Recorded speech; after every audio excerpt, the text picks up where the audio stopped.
Good day. So we are now in shear strength. This is in chapter G of ASC specification design members for shear.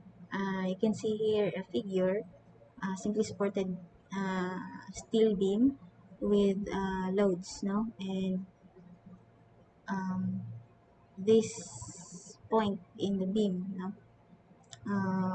Kung imo ni siyang, if you draw the shear diagram, mahimo ni siyang ingon ani, no? And this point here, select this point here in the beam, will becomes like this, no? You have the reactions, then you have the downward force,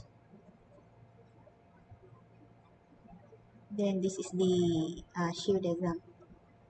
Then if you try to cut that point, no? You'll have the shear force and the moment, no?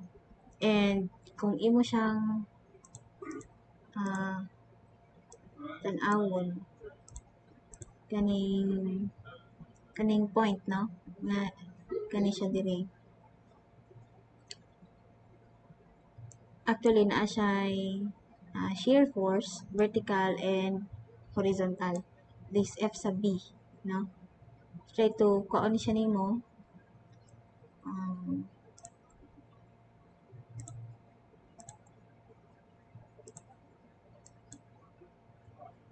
naa kay this one, no? Kana siya is actually, kung imo siya ipadako, is actually this one, this. You have the vertical and horizontal forces, no? Shearing stress. And from your elementary mechanics of materials or your strength of materials, the shearing stress is this one, diba? I believe no, you are familiar with this one, where F sub B is the vertical and horizontal shearing stress. The V is the vertical shear force. This one, no? In that portion, vertical shear force is this one. And Q is the first moment. I is the moment of inertia of the cross section, and B is the width of the cross section. The shearing stress distribution for a wide flange or W shape is shown, no, in the figure. The average stress in the web, this V over A sub W is superimposed.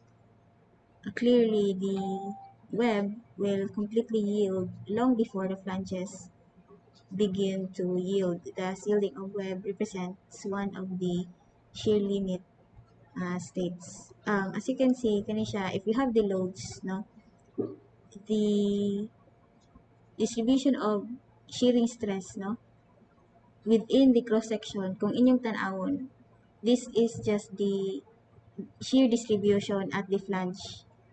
While ang kaning sa web, this is the web, no? This one. The web, mas dako siya og shearing stress distribution, no? This one, actually in the web, the average shear stress is V divided by the area of the web, no? A sub W. And this is represented by the dashed line, which is also equal to this shear stress F sub B equal to VQ over IT. Not this is I, this B. This I times the width, no? Meaning, pasabot ani kung inyong tan-awon, mas gamay og shearing stress distribution ang flange kaysa sa web. Meaning, this yielding of the web or the stress at the web, shearing stress, is the shear limit states. So, atong basihan bali ang diha ta magbase, no, sa computation sa stress sa web, because the web is critical, not like di pareha sa flange, no?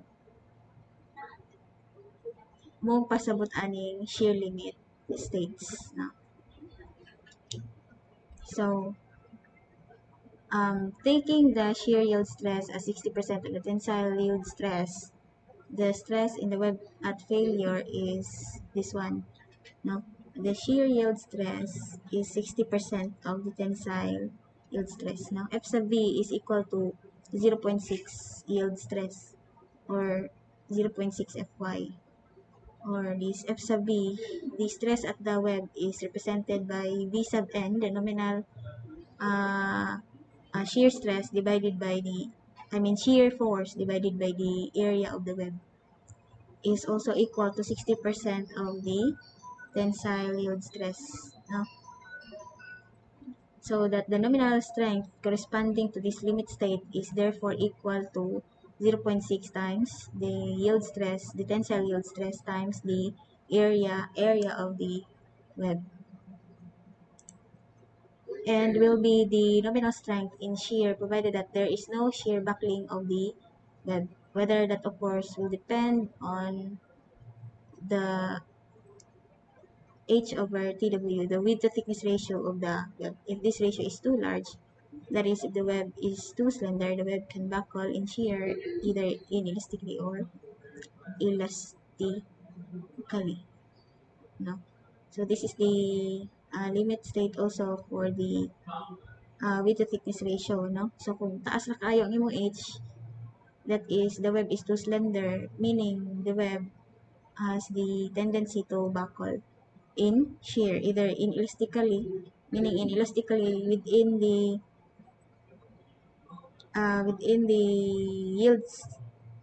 yielding point to the um, plastic point, and or elastically, this means wala pa siya kaabot sa yielding point, ni buckle na siya, no? We have discussed this one, or we already discussed this one in our previous lecture. Okay. So, the AISC specification requirements for shear for LRFD is this ultimate or the maximum shear based on the controlling combination of the factor of loads. So this is actually the same with the flexural strength design, di ba? And should not be greater than or equal to this resistance factor for shear times the nominal shear force, no? This is, let's say, the basic or the requirements for shear in the design, no? Dapat dili mo lapas ang imong um, maximum shear based on the load combinations or factored loads should not exceed this design, no, shear with resistance factor for shear. For that is for LRFD. For ASD, allowable stress design, your maximum shear based on the controlling combination of service loads should not exceed the nominal shear force divided by the safety factor for shear. Note that the values of the resistance factor and the safety factor will depend on the web width to thickness ratio. In the ASC section G2.2 covers both beams with stiffened webs and unstiffened webs. In most cases, hot-rolled beams will not have stiffeners. See chapter 10 for stiffened webs. In the ASC equations G2-1, this is the basic strength equation. No? The nominal shear force is equal to 0.6 times the yield stress times the area of the web times C sub B. C sub B is the ratio of the critical web stress to shear yield stress. So note that the value of C sub B depends on whether the limit state is web yielding, web inelastic buckling, or web elastic buckling. So later we'll discuss this different limit state, no? The web yielding, web inelastic buckling, and or web elastic backlink. All right. FCR. This C sub V. This C sub V is actually the ratio of the critical web stress, that is FCR divided by Fy, no, for shear. So your C sub V, or the ratio, is, yeah, for in case 1, for hot rolled eye shapes, with this condition, the height to thickness ratio of the web is less than or equal to 2.24 square root of E over Fy. This is the limit state for shear yielding. No? And according to AES equation G2-2, your C sub B is equal to 1.0. Your resistance factor for shear is 1.0, and your factor of safety is 1.5. Most of the W shapes with yield stress less than 50 KSI fall in this category. So let's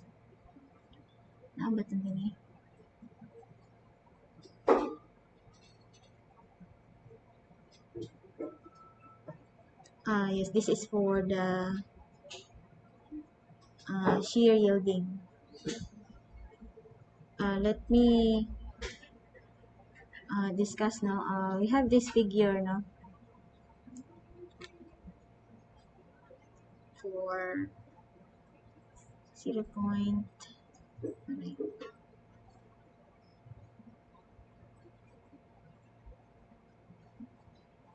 Okay, sige, discuss nato ni, that is for case 1, no? And for case 2, for all other doubly and singly symmetric shapes, the resistance factor, kato siya for case 1, that is for hot rolled eye shape beams. Case 2 is for doubly and singly symmetric shapes. The resistance factor for shear is 0.9. The safety factor is 1.67. Then we have to see, no, the value for C sub B.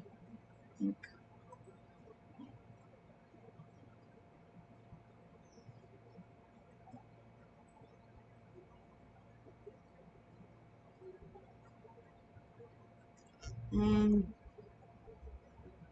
there is no web instability if the height to thickness ratio of the web is less than or equal to 1.1 square root of K sub B E over Fy, and the C sub B is 1.0.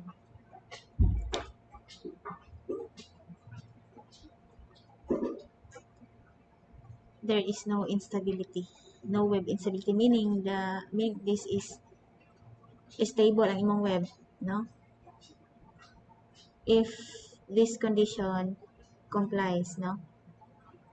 Meaning wala ni bakol imong web, no? Even mo abot siya sa plastic moment o plastic limit, wala siya ni bakol, so mo na siya pasabot sa no web instability if mo comply siya ani nga condition.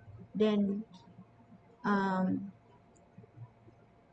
the section or the web is in inelastic web backlink if within this range, no, 1.1 square root of K sub BE over Fy to the 1.37 square root of K sub VE over Fy, and the C sub V is this equation from ASC equation G2-4.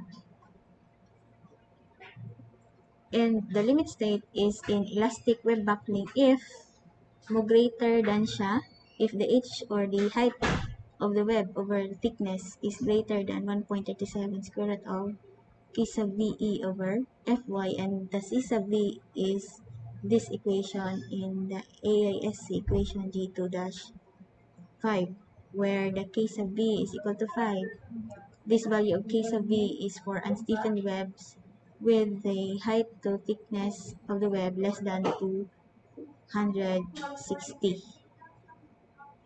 The relationship between shear strength and the web width to thickness ratio is shown below. We have this no to summarize the condition earlier no that we discussed.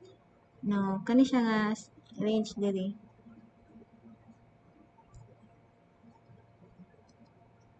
This is in if the H over TW is within ani, this is in the um, no web instability, meaning the web is stable. No?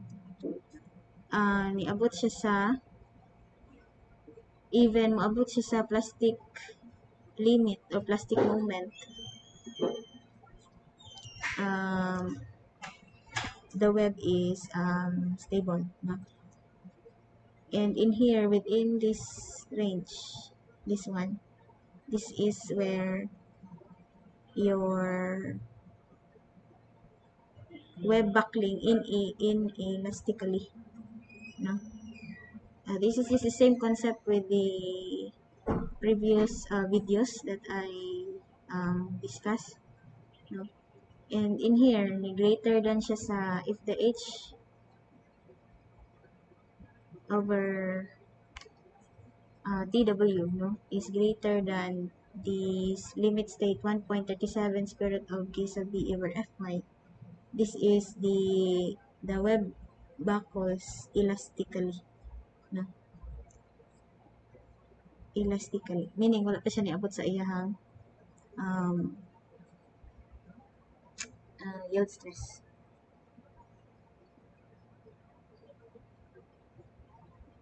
For the allowable stress formulation, the allowable strength relation is in this equation, no, can also be written in terms of stress. The F sub B should not be less than, or this is based on the applied loads, no, should not be less than equal to the allowable stress, no.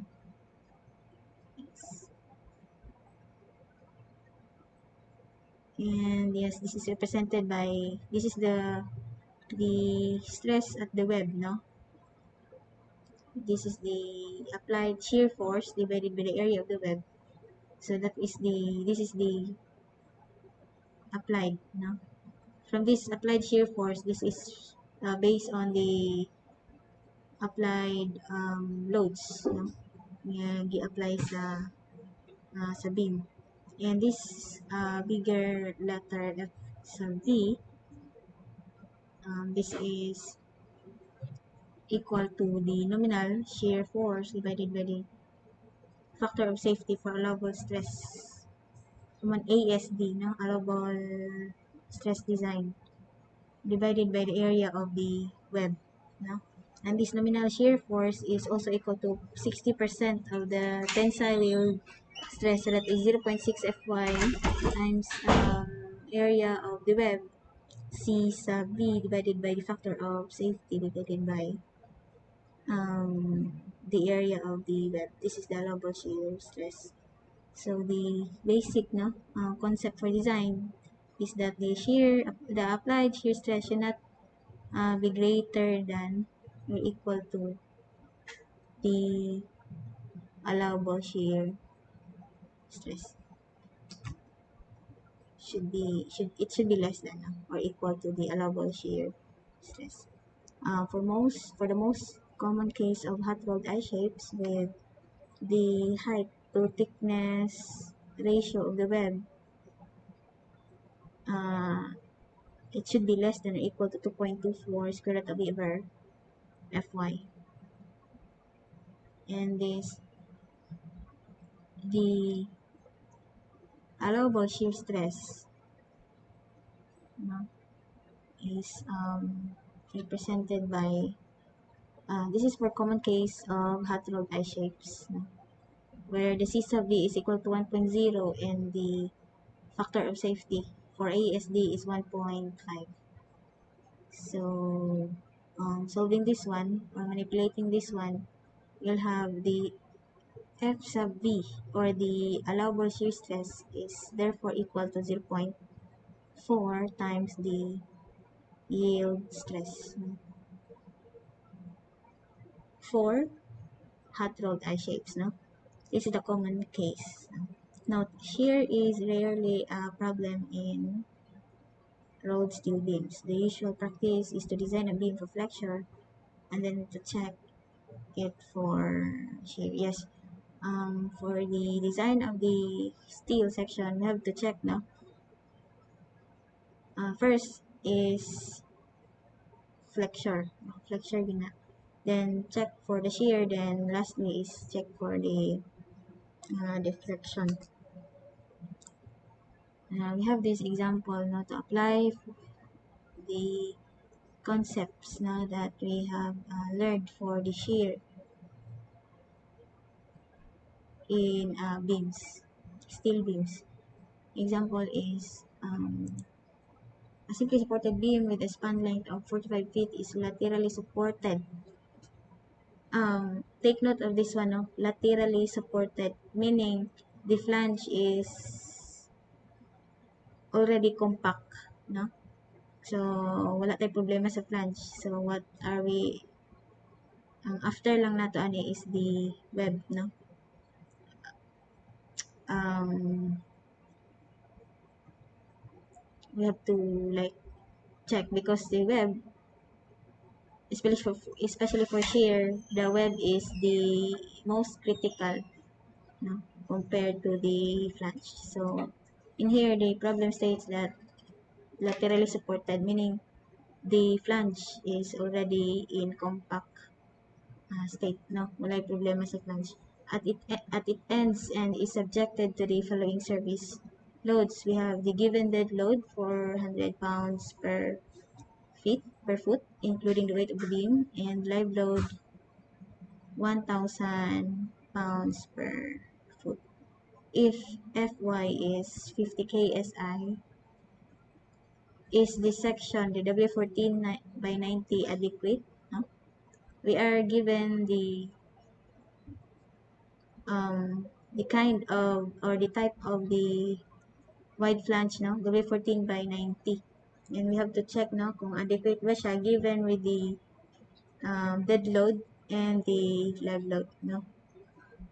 With this first is we have to check, no, check for the shear, check the beam for shear.